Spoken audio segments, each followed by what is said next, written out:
La verdadera historia del mundo, parte 2. ¿Qué pensarías si te dijéramos que toda la historia del mundo antiguo y medieval que conoces está errada? Seguimos develando lo que realmente sucedió más allá de la cronología de Joseph Scaliger. La conocida guerra de Troya no fue más que una guerra religiosa que tuvo lugar muchos siglos después de que lo cuentan los historiadores. Como hablamos en la primera entrega, la guerra de Troya sucedió en el siglo XIII y fue la primera guerra mundial de la Edad Media temprana. Como resultado de la muerte del Imperio Romano y la caída de Jerusalén o Troya, comenzó un éxodo masivo de diferentes grupos de personas desde el área metropolitana para instalarse en diferentes países de Europa y Asia. Con la caída del Imperio Romano se preparó el camino para el nacimiento de un nuevo reino. Muchas de las familias que ostentaban el poder por entonces se negaron a perderlo y decidieron mudarse a otros lugares de Occidente para seguir gobernando. Las creencias religiosas de los romanos les hacían sentir el derecho absoluto de poseer el mundo gracias a su sangre real. Su ideología les hacía sentir que tanto tierras conocidas como inexploradas eran una herencia sagrada que les pertenecía. Consideraban que este poder había sido quitado de ellos de manera ilegal y que debían luchar para recuperarlas. El resultado: varios estados que se consideraban a sí mismos los sucesores de Roma. Un ejemplo muy notable fue el Imperio de Nicea, que hoy en día se conoce como Iznik, una ciudad en Turquía. Otro de los reinos formados fue el de Vladimir Suzdal Rus, con su capital en Rostov el Grande, y luego Yaroslav o Novgorod.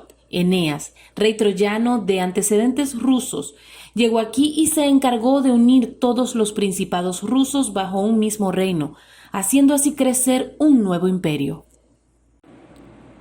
Los primeros reyes Vladimir Suzdal, primero Rostov y luego Novgorod, fueron los herederos de la dinastía Romei o romana, quienes habían sido expulsados del Tsargrad a principios del siglo XIII.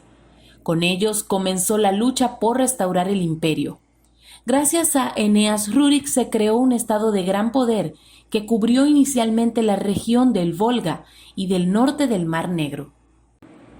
Su riqueza en recursos tanto humanos como económicos les permitieron comenzar su plan de dominio mundial a través de estrategias militares.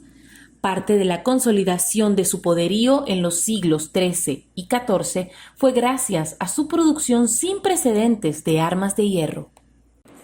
Poco después, a finales del siglo XIII, también surgió el estado de Rostov el Grande en la actual Rusia, como un fuerte poder real en Rusia basado en los vastos recursos notariales y las riquezas de la nación. Se creó un ejército grande y fuerte conocido mundialmente como la Horda. Este se encontraba bajo la dirección principal de las tropas ecuestres de los cosacos, quienes vivían en la actual Ucrania. Esta versión deja en claro lo que la conocida dictadura tártara o mongol en Rusia jamás existió. Lo que llaman la esclavitud tártara-mongol de Rusia no fue más que la unión de todos los principados rusos para fortalecer el poder real en el país. Y luego se vino el fortalecimiento de la Horda rusa. Los reyes de Rusia Horda se consideraban a sí mismos como los únicos herederos legítimos del Imperio Romano, teniendo un derecho hereditario ilimitado a poseer el mundo. La formación final de la Horda rusa, también conocida como el Gran Imperio Mongol, tuvo lugar en el siglo XIV de nuestra era, dirigida por el Gran Príncipe de Moscú, Georgiev Danilovich Moskovsky, mejor conocido como Gengis Khan. En 1318, Gengis Khan comienza la unificación de Rusia retomando el movimiento lanzado por Enei Rurik y da inicio a la creación de un nuevo imperio. En los siglos anteriores se había introducido en Rusia la agricultura de tala y fuego, basada en la tala o en la quema de los bosques, con su posterior conversión en tierras cultivables. Gracias a este método se recolectaron enormes cosechas sin necesidad de fertilizar el suelo. Esto causó un rápido crecimiento de la población en Rusia entre los siglos XIII y XIV, lo que a su vez permitió que el nuevo estado avanzara en una confrontación militar. La Horda representaba para los rusos una gran unión. Poseían una gran cantidad de caballos que les permitió formar un poderoso ejército ecuestre. Sin embargo, debido a la falta de pasto para los caballos, se convirtió en un ejército nómada, mientras que el resto de la población debía pagar un tributo equivalente al 10% de sus ingresos. El uso de los caballos en mayor parte del ejército hizo que la horda fuese un ejército revolucionario. En aquel momento los caballos eran usados únicamente para la nobleza, eran considerados una joya. Sin embargo, gracias a las vastas estepas del territorio ruso, la cría de caballos era mucho más sencilla que en el Mediterráneo. Mientras que era poco común que un guerrero contara con un caballo, los soldados de la horda poseían varios caballos cada uno.